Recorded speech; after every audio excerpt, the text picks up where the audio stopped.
millions of people. And they even admit this here.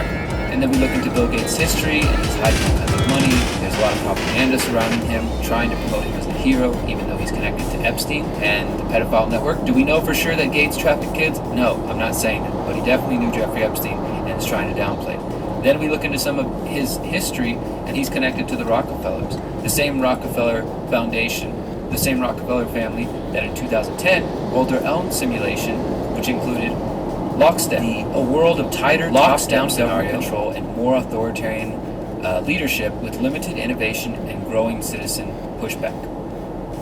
They also had several different things. They talk about the smart scramble, clever together, hack attack, but apparently the elites have chosen lockstep. During the pandemic, national leaders around the world described many of the things that we are seeing as far as shutting down borders. During the pandemic, national leaders around the world flexed their authority and imposed airtight rules and restrictions, from the mandatory wearing of face masks to body temperature checks at the entries to communal spaces like train stations and supermarkets. These are ideas that we're seeing being floated right now. Ladies and gentlemen, unless you have completely disengaged the analytical side of your brain, you are at least now starting to realize that there are certain agendas being accelerated that are not in the best interest of the majority of us, but rather a very elite few that are calling themselves philanthropists.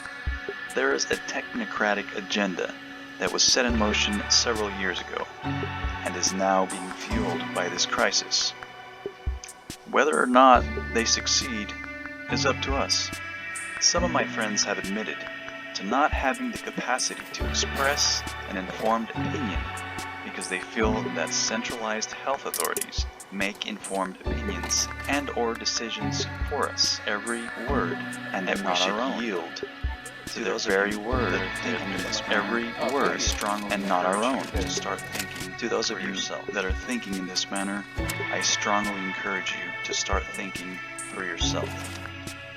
Alright, excuse me for having independent thought, thinking outside of the box and not in lockstep with the mainstream narrative. Let me give you an update on what I've been doing the past few days. Work has not let up. If anything, I'm even more in demand than before this crisis. People have been very generous and also very kind and thankful. I very much appreciate all of this, especially the fact that I discontinued conventional employment several years ago and opted to live a more free lifestyle, in which I choose when and where to work. I intend to dive deeper into the subject of independent contracting work and maximizing profits from different platforms like Uber Eats and Amazon Flex. But for now, I just want to give you some words of encouragement, especially if you find yourself without an active source of income. Number 1, get off your lazy ass.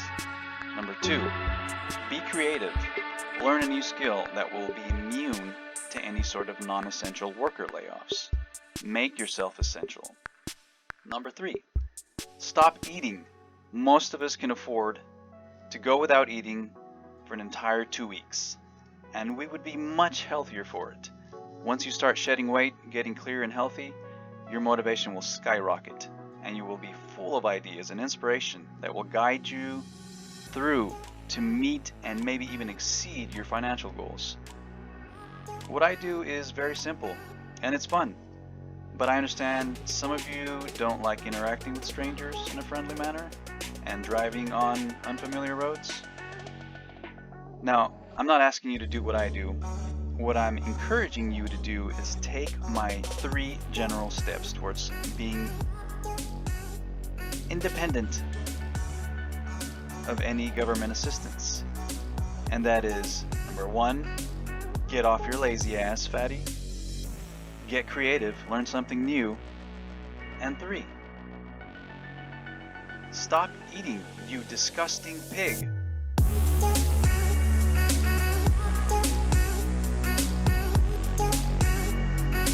Hey, fatty.